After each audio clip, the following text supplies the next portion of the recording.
You know, history isn't always something you find neatly written down in a book. Sometimes it's more like a puzzle, pieced together from these ancient myths, from powerful images that have somehow survived the ages. And that's exactly what we're going to do. We're going to explore this incredible lost story, an epic about humanity and the colossal beings who once walked our planet. And it all really boils down to one simple question, doesn't it? Were they gods or were they monsters? This is the question that just seems to haunt every piece of this story we found, every broken carving. And that's what we're here to figure out as we try to piece together the rise and the inevitable fall of this age of giants. All right, let's start at the very beginning. Chapter 1, you could call it, when giants walked. And what's fascinating is that our story doesn't begin with a war or an invasion. It starts with something more like a revelation. Okay, just try to picture this for a second. The ground starts to shake, but it's not an earthquake.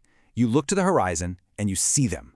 These beings the size of actual mountains just striding over canyons like they're nothing more than puddles. I mean, this was a power completely unlike anything humanity'd ever seen before. It just arrived. And here's the really wild part. Look at the people's reaction in this image. They're not running, they're not screaming in terror. Their arms are up, but not in surrender. It's worship. See, in the beginning, in that first age, these giants weren't seen as destroyers at all. No, they were seen as actual gods coming down from the heavens. So, Chapter 2, the hunger of gods. Because, well, being a god comes with certain demands, right?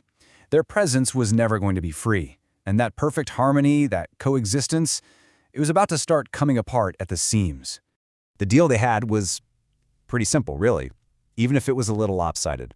The giants, well, they offered protection.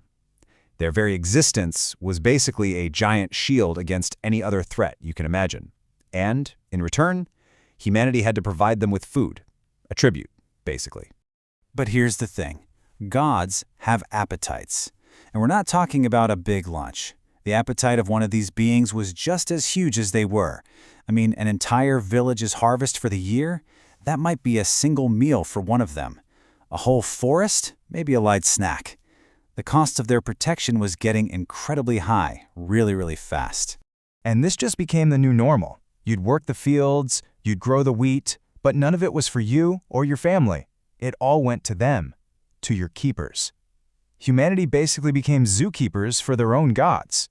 And the problem was, these gods were always hungry. Which brings us to our third part, the Great Reckoning. Because, let's be honest, a setup like that, it just can't last forever, right? Something was bound to snap, and boy, when it did, the entire world was just torn apart. Just look at the difference here. It's night and day. On one side, you have that crowd with their hands in the air, just full of adoration. And on the other, they're running for their lives in absolute terror. We're talking about the same people, the same giants. But that relationship, it's completely shattered. That sense of awe has curdled into pure, unfiltered fear. So what happened? What was the final straw? Honestly, the myth doesn't tell us. Was it a bad harvest they couldn't provide? Did someone finally decide to fight back? We just don't know. All we see is what came next. The gods, feeling rejected, just unleashed all of their incredible power against the very people who used to worship them. Cities that took generations to build, gone, turned to dust in minutes.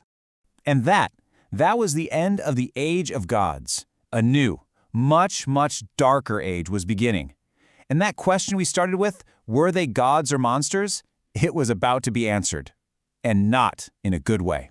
So, after the cities were nothing but rubble, after any army was completely crushed, humanity had to figure out its new spot on the food chain. And their old gods? Well, they were about to make it very clear where they now stood. It was as prey. The grain, the harvests, that wasn't enough anymore. The giants, just consumed by their anger, didn't see people as worshippers anymore.